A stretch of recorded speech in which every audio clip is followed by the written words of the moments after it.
Hey, good morning, sports fans. Louis Diamond at you live from our Las Vegas handicapping studios at Bettor Center Live, and we have plenty of college football action for you today. I think we got a lot of winners for you. So over the next half hour, we're going to talk probably about 6 or 7 college football games. We got a little Preakness. We got Tony C out there in Atlanta or at Stanford Stadium for the Georgia Auburn game. So a lot of stuff for you this morning here on Bettor Center Live. I am joined with our resident handicapper, Tony Gullidge. Good morning, Tony. Let's get it. All right, great. Okay, so let's just go right to it, Tony. It's just you and I today, so we're going to be able to do this real quick. Let's just start right at it. We got the Baylor, West Virginia game.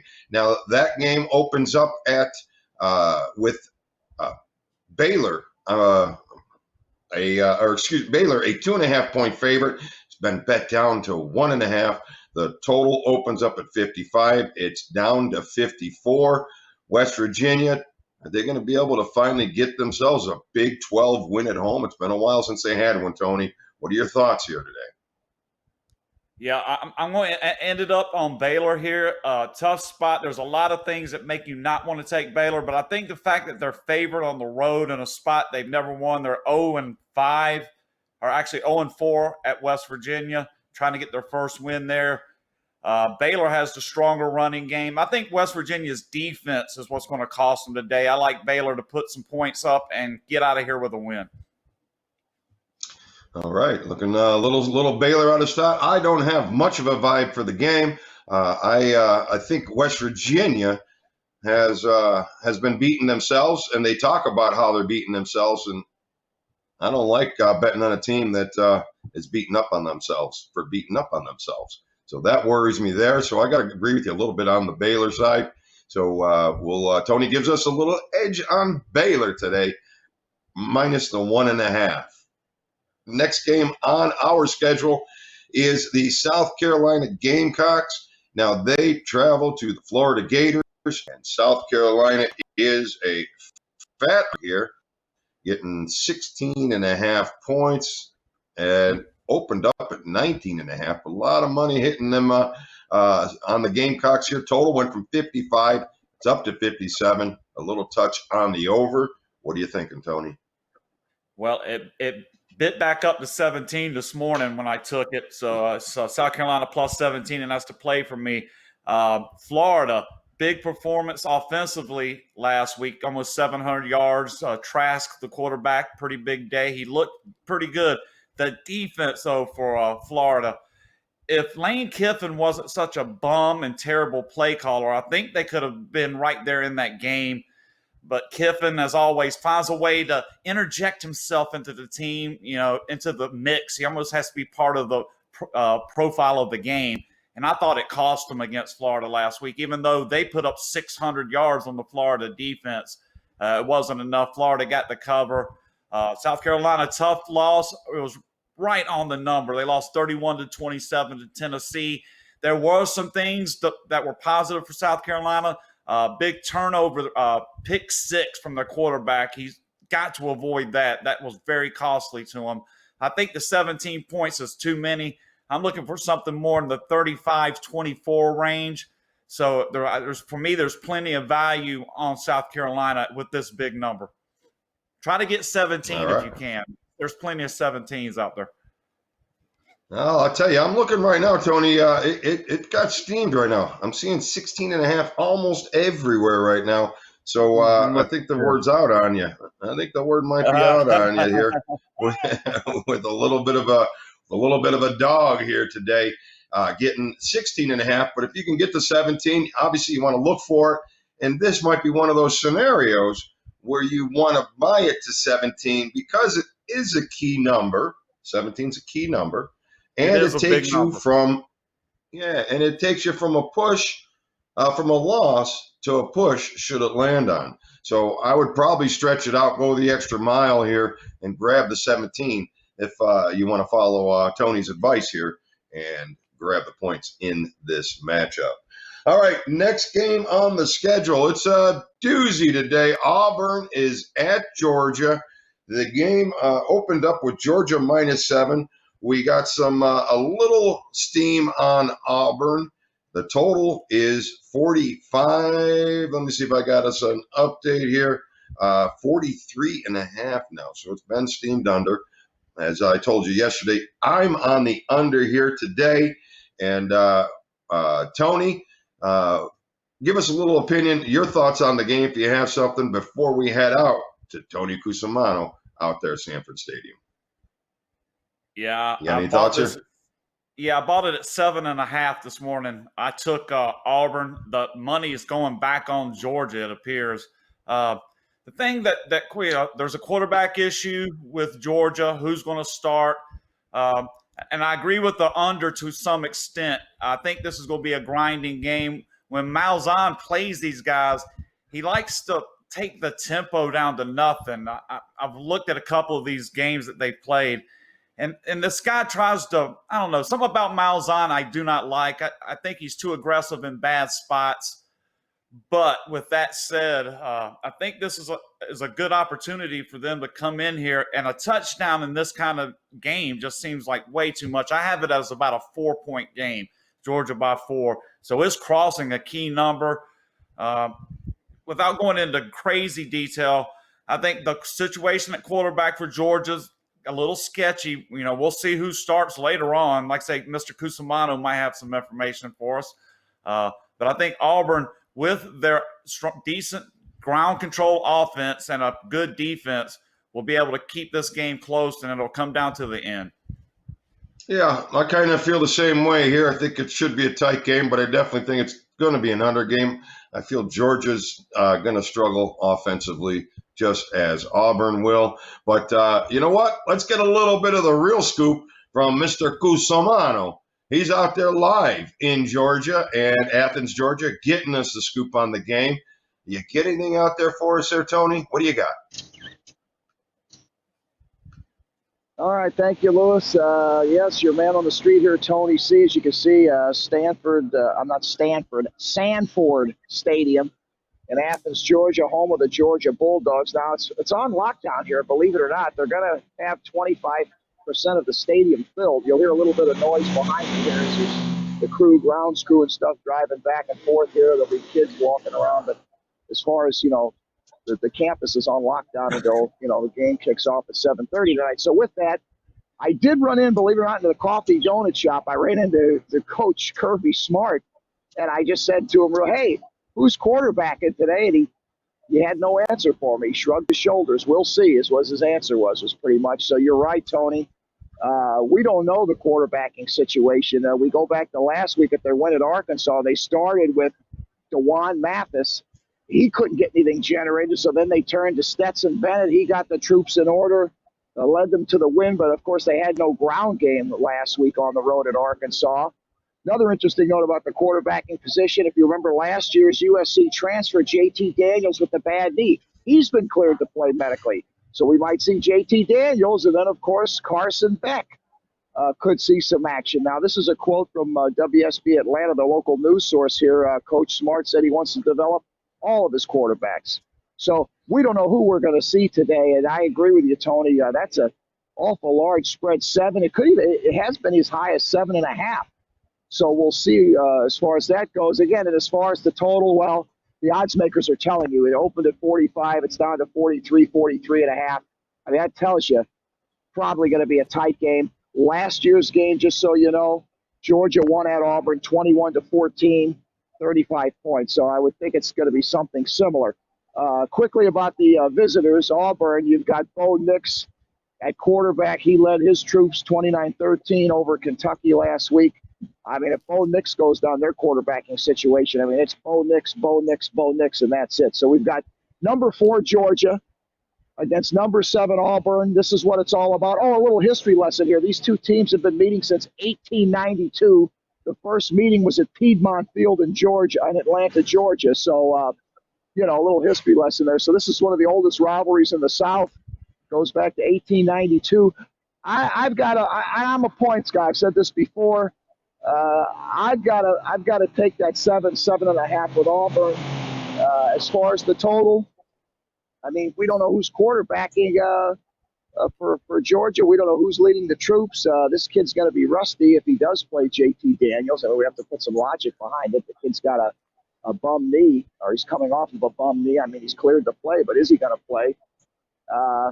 So I'm going to toss it real back to you guys here. I mean, what do you think? You guys kind of gave your 2 cents, but you know, the atmosphere. There's already an atmosphere this morning. Believe me, they're already tailgating. I wish I was in the Goodyear blimp for everybody to see what's going on this campus here. They're already tailgating. You know, the smell of burgers is in the air. There's the Georgia flags everywhere. Everybody's wearing their red with the gray G in the middle, the black and gray. So, I mean, this is it. This is what it's all about. By the way, also earliest meeting ever between these two teams. They've never met this early in the season. So there's a lot of hype here. There's a lot going on today here. I do like the points, though, Tony. It's got a good chance. It's got a good chance of being the game of the day. Some notes for the game. Bulldogs 13-3 against the number, following an ATS loss. So they usually rebound well after a poor performance.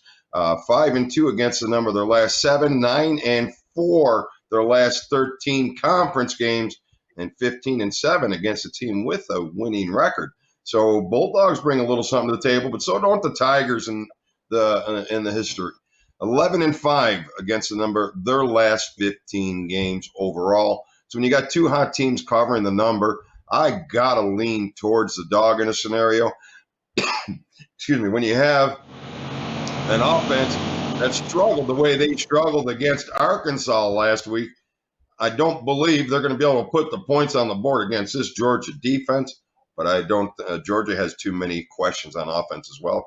I think the real play is probably on the under, as Auburn 13-4 to the under their last 17 games as an underdog. And no matter how you slice the Bulldogs, 13-3-1 to the under their last 17 games overall, 12-3-2 to the under in the conference, 28-9-2 to the under their last 39 home games. Hopefully it took a little action yesterday when you got the 45. You got 43.5 today. 44 is kind of a key number. You may want to buy. I don't think you need it here. I think the game's a solid dead under, and probably a lean towards the dog, with even a potential dog with an outright winner. And that's my opinion there, Tony. So, all right. Well, Tony, thank you very much for joining us out there in Athens, Georgia. Where are you going to be next? What do you got coming up for us here on Bettor Center? Any ideas? Any plans? We got a plan. We'll be in Santa Clara, California to cover the 49ers, a big Sunday night matchup. That's the premier game under the lights Sunday night, Philadelphia at San Francisco. Of course, the game's being played in Santa Clara. We'll be there. And then after that, we'll see where the road trek takes us here. As I said before, probably the greatest road trek since. Here we go right here. Young lady, can I get here's a Georgia Bulldog cheerleader. She's got her mask on. Go ahead right here. Who's going to win today? I'm sorry. What, no interviews? We got we got some cheerleaders walking by. We just got done practicing. Move the camera to them instead of you. She's not allowed. She's not allowed. She said no interviews. All right, well, two cheerleaders just went by, two kids. Put the camera on them, not you. They're out. Turn the They're out camera. All right. All right. The dogs. Yeah. There we go. There she goes. See him walking. You can see him barely walk. Oh, geez, the sunlight. Let's see. Can we see it? You missed us, Tony. All Here right. we go. Here's the band. Right. Here, I'll get some of the band. Here comes the band. Here comes the band. Strike up the band. Here they come now, right behind me. See them? Here comes the band. We'll get them to play a song. How's that? We don't care by about the way, they the call them the dogs. They call them the dogs here. Here come some dog sax players. Let's see if we can get them to play a song for us here. Hey, can you guys tune up the band for Diamond Entertainment Group? Go Dogs. Can you give me a tune? Blow that horn real quick. Can you? You can't do it? Go Dogs. Can I get a Go Dogs? All right, Go Dogs. All right, Tony. All right, too much fun down there in Athens right now. All right, we're signing off, and Mr. President, get well soon. Well wishes to Mr. President, who's under the weather, and the First Lady. All right, take it away, guys, and we'll see you in San Francisco tomorrow in the Bay Area. All right, Tony Cusimano live down in Athens, Georgia. He's going to cross the country here tonight and get us some information on that San Fran and Philadelphia matchup. If you've been watching the show, you know I'm all over that matchup. I think there's a big teaser within that play. We'll talk about that tomorrow with plenty of NFL action. But let's switch gears here real quick. We got a horse race going on today, don't we, Tony? What do you got going on there? They're running the Preakness at Pimlico Park in up there near Baltimore. I just want to throw in real quick. I'm kind of disappointed that Tony wasn't able to get that camera turned for the Georgia Honeys. I was just wanting to catch a little glimpse, but okay. He's a little slow on the trigger, I guess, huh? Boy, getting old. He's describing it to us when he should be panning the camera over. I don't like your oral description. Hold on, guys. There's cheerleaders over there. Yeah, a Georgia cheerleader. Those girls are pretty cute, man. Traditionally. So at Preakness today in at Pimlico Park, I'm going to give you just the top play and a box for the action. My top pick for the race is going to be the number 5 horse, 1,000 Words. Baffert has 2 entries into the race. I always like to take the one not as well bet. He has the 9 Authentic in, which is the morning line favorite at 8-5. 1,000 Words is 5 or 6-1 on the morning line. I like the value. The horse ran the Kentucky Derby.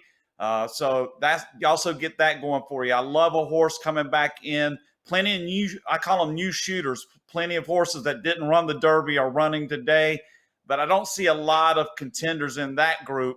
I think your best chance is with a horse that ran the Derby, got the juices going, now comes in here at about the 3rd or 4th choice on the morning line. So it's not like I'm picking some long shot, but I think you're going to get a decent price. And if you want to do an exacta and trifecta box, the numbers I'm giving out are 2, 5, 8, 10. 2, 5, 8, 10 are the horses I'm using in my boxes and exotics.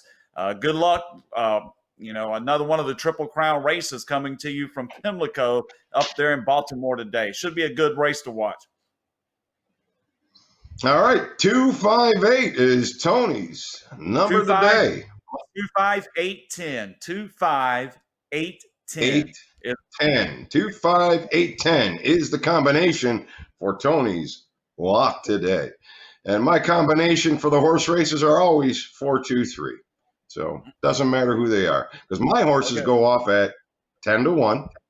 And then they come in at 10 after. Because that's how I roll with the horses.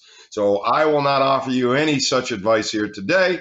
But what I will do is offer you plenty of college football advice. There's more games coming as soon as we return here on Bettor Center Live. Brad Stein here live from Las Vegas. Join us daily for Bettor Center Live with our professional handicappers, where you get sports information you can bet on. Stop gambling, start winning. Bettor Center Live. All right, welcome back. Hopefully you guys got up, got yourself a drink, got yourself back in 10 seconds flat, because we got some information on the Texas A&M at Alabama matchup. Alabama, when they wanted to last week, they looked pretty stellar, and I believe that A&M is probably, my opinion, I think A&M's going to be in for a whole handful here today. So, Tony, what are your thoughts on the game? I don't think you're agreeing with me, are you? No, I do like Alabama here. I thought last week they took the foot off the gas pedal. They could have easily covered that spread last week. They basically pulled the dogs off early with the big lead. I was just double checking it. Yeah, they led 28-3 at halftime, 35-6 at the end of the 3rd quarter, and then gave up 2 4th-quarter touchdowns for the backdoor cover for Missouri. Alabama was in total control. That offense they looked good. The main stat I like to look at is 3rd down conversions. That gives you an idea of how well a team controls the ball, and the time of possession is a direct correlation of third down conversions. Last week, Alabama was 9 of 14 on third down, which means they were able to keep the drives going, keep the ball. Texas A&M coming in here off a ugly 17-12 win against Vanderbilt. Nothing I saw from Texas A&M really impressed me. I thought definitely the offense was sluggish. They gave up defensively, even the plays that they were giving up to Vanderbilt. They gave up a safety. It was just a really greasy game. They were able to pull it out.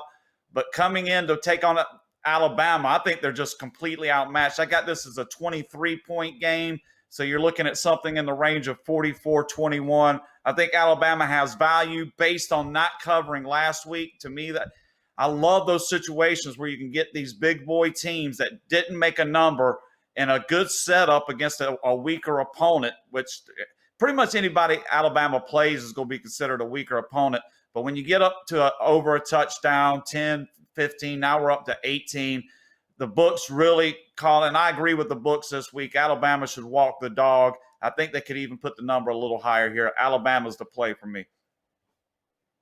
All right. Yeah, I got to tend to agree with you here. Mac Jones just really looked stellar last week, and he is probably bracing for a huge season.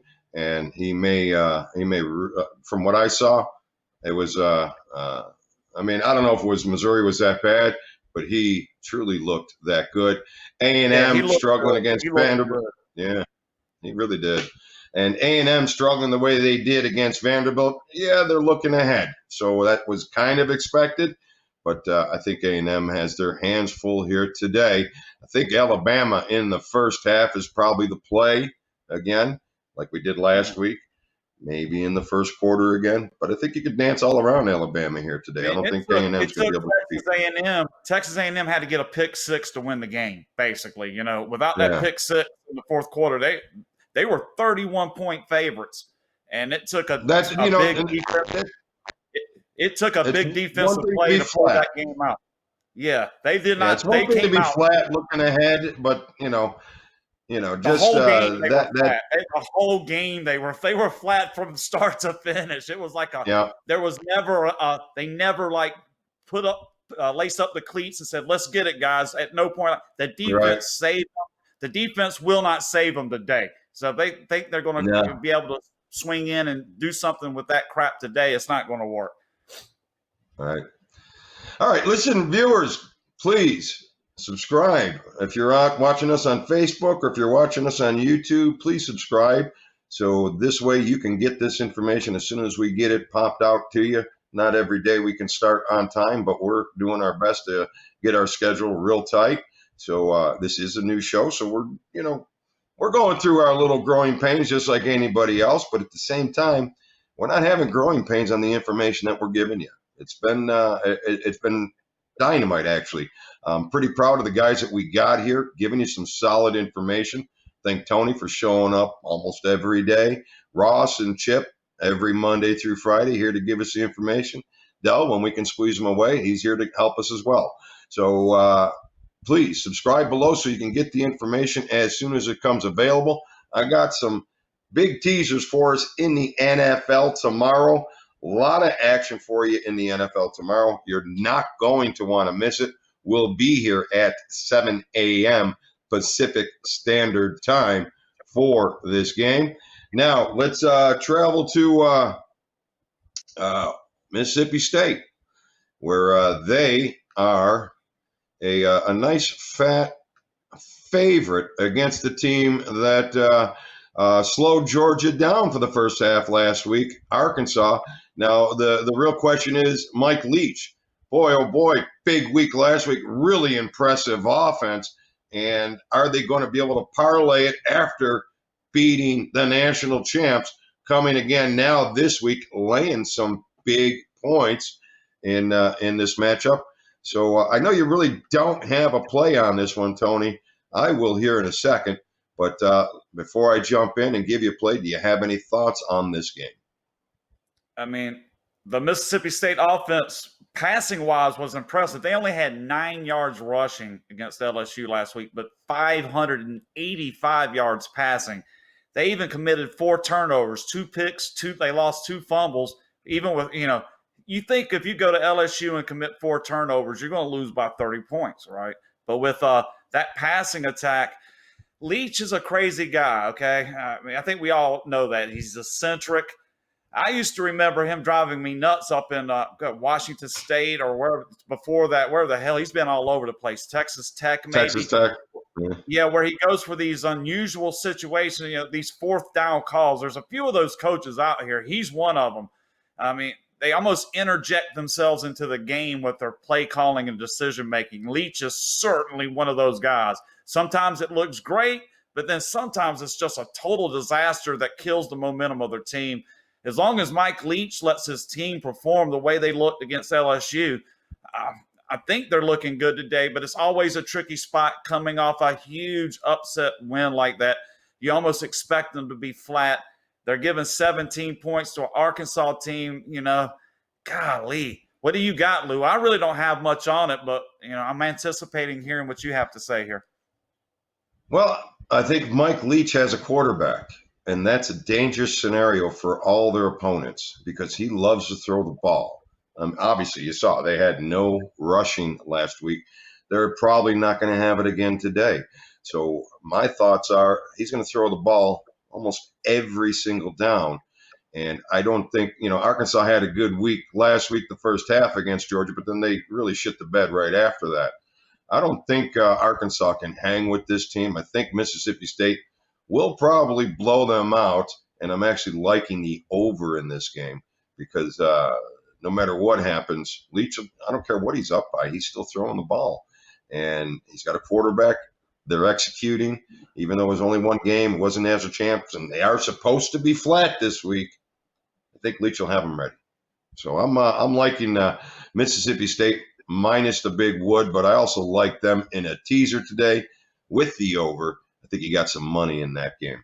So, all right, there's that game. Now let's go to our last game on the schedule for today before we head off to our most interesting play of the day, and that is LSU. They're laying 21.